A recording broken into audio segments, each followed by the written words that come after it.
Novels quest کے تمام سننے والے دوستوں کو مدثر کا پیار بھرا سلام۔ دوستوں، ہمیشہ کی طرح آج دوبارہ میں آپ کے لیے ایک نئے ناول کے ساتھ حاضر ہوا ہوں۔ امید کرتا ہوں کہ باقی تمام ناولز کی طرح یہ ناول بھی آپ کو بہت پسند آئے گا۔ ناول پر جانے سے پہلے جن میرے دوستوں نے میرا چینل ناولز کویسٹ سبسکرائب نہیں کیا وہ جلد سے جلد اس کو سبسکرائب کر لیجئے اور ساتھ ہی ساتھ بیل آئیکن کو پریس کر دیجئے تاکہ میری آنے والی ہر لیٹسٹ ویڈیو کا نوٹیفیکیشن آپ کو سب سے پہلے مل جائے۔ آج جو ناول میں آپ کی خدمت میں لے کر آیا ہوں اس کا نام ہے آخری ثبوت، جس کو تحریر کیا ہے M.A. راحت نے۔ تو چلیے ناول کی طرف چلتے ہیں۔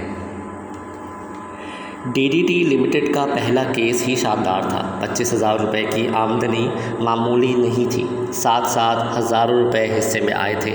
بقیہ 4,000 میں سے 1,000 روپے مضطرب صاحب کی خدمت میں پیش کر دیے گئے تھے اور انہیں شادی مرگ ہوتے ہوتے بچا تھا۔ غالباً اتنی رقم زندگی میں پہلی بار ان کے پاس آئی تھی۔ کئی دن گھبرائے پھر رہے تھے، چہرے کی رنگت اڑی رہی تھی، بیمار لگنے لگے تھے۔ ہنسی ہونٹوں سے دور سب نے ان کی یہ کیفیت محسوس کی۔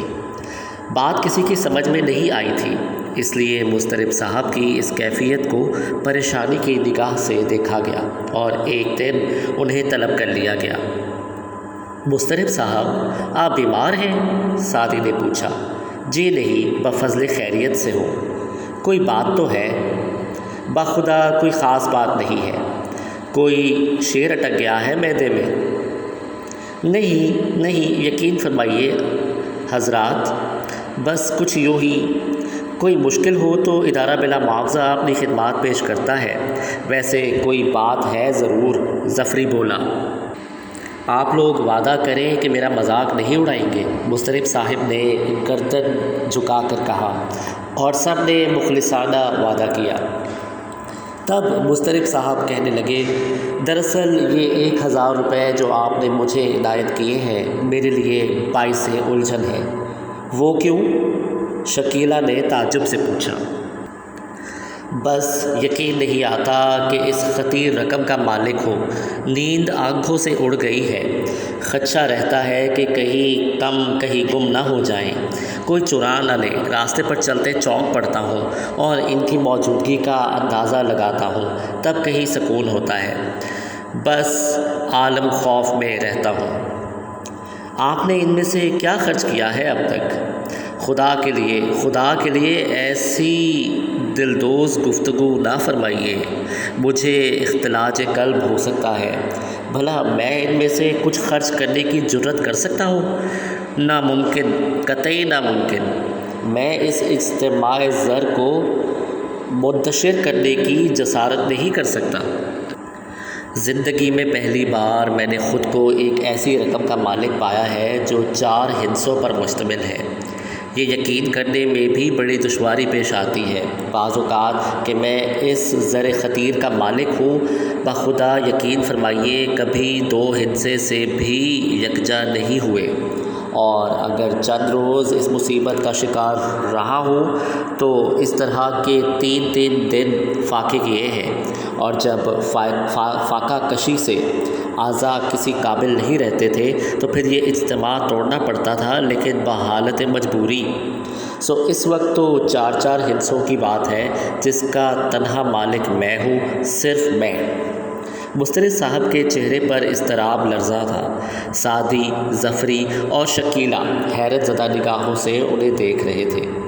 بڑی دلچسپ کہانی ہے آپ کی مضطرب صاحب، آپ کے لیے میرے لیے نہیں۔ مضطرب صاحب اپنے دونوں ہاتھ ملتے ہوئے بولے، اور شکیلہ کے ہونٹوں پر مسکراہٹ دوڑ گئی۔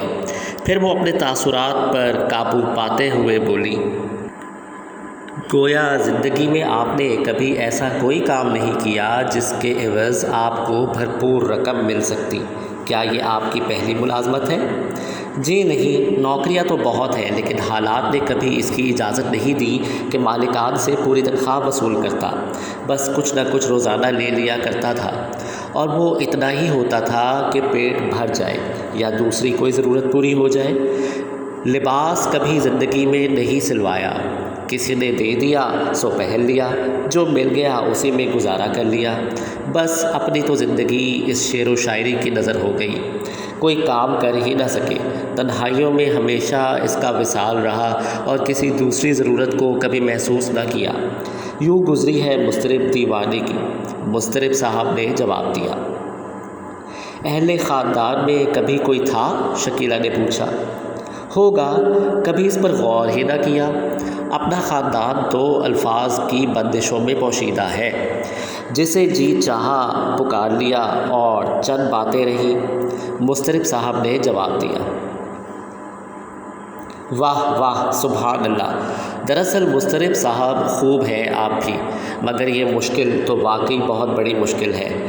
آپ کے لیے بلا شبہ بہت بڑی پریشانی پیدا ہو گئی، لیکن ہم لوگ نہیں چاہتے کہ آپ کی اس شرافت اور نیک دلی سے ہم کوئی ناجائز فائدہ اٹھائیں۔ مضطرب صاحب، آپ اس دفتر میں ایک خاص حیثیت کے مالک ہیں، ہمارے ساتھیوں میں سے ایک ہیں، چنانچہ یہ تو ہوتا رہے گا۔ جو کچھ کمائیں گے اس میں سے تھوڑا سا حصہ آپ کا بھی ہوگا، اور یہ 4 کا حصہ بڑھ کر 5 اور 6 تک بھی پہنچ سکتا ہے۔ اس وقت آپ کی کیا کیفیت ہوگی؟ کیفیت؟ بس یوں ہوگا کہ آپ حصوں کو ہماری قبر پر جمع کر دیں اور جس قدر خوبصورت بنوا سکتے ہو بنوا دیں۔ اشعار کے دیوان اس پر پندہ کرا دیں، ورنہ باقی سب کچھ تو ہم سے برداشت نہ ہوگا۔ کیا یہ بھی ممکن نہیں ہے مضطرب صاحب کہ آپ یہ رقم کسی پر خرچ کر دیں؟ باخدا ایسی خوفناک باتیں نہ کیجیے، حرکت قلب پہلے سے مزاحل ہے، اب کہیں بند نہ ہو جائے اور آپ کو بھی نیا آدمی تلاش کرنا پڑے گا۔ تو گویا یہ رقم آپ کسی کو دینا بھی نہیں چاہتے؟ کیسے دے دیں؟ پہلی بار تو یہ سنہرا دھوکہ کھایا ہے ہم اس میں مگن رہنا چاہتے ہیں۔ مگر آپ کی کیفیت تو بے حد خراب ہے مضطرب صاحب، اس کا کیا کیا جائے؟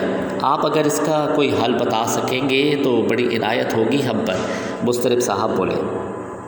تعجب کی بات ہے مضطرب صاحب، آپ نے اتنے انوکھے حالات میں زندگی گزاری ہے جس پر ہمیں افسوس بھی ہے اور حیرت بھی۔ زندگی؟ مضطرب صاحب مسکرائے۔ زندگی تو صاحب گوناگون واقعات سے عبارت ہے۔ ہم ایک دلچسپ واقعہ سنائیں آپ کو؟ بیمار تھے ہم، ضعف شکم کی شکایت تھی، ضروریات زندگی میں خلل واقع ہو گیا تھا اور طبیعت پر بڑا اضمحلال طاری تھا۔ ایک خیراتی شفا خانے کے ڈاکٹر سے رجوع کیا، فرمانے لگے حضرت مضطرب کیا شکایت ہے؟ عرض کیا حضور پیٹ کی حالت ٹھیک نہیں ہے، 4 دن ہو جاتے ہیں حوائج ضروری کے تعطل میں۔ ڈاکٹر صاحب نے دوا عنایت فرمائی اور بولے کل تشریف لائیے، لیکن صورتحال ہنوز دوسرے دن گئے۔ دوا اور تیز کر کے عنایت کی، لیکن افاقہ نہ ہوا۔ 3 روز تک یہی کیفیت رہی تو چوتھے دن ڈاکٹر صاحب نے متھیرانہ انداز میں کہا محترم بڑی عجیب بات ہے، اب تک تو آپ کو افاقہ ہو جانا چاہیے تھا۔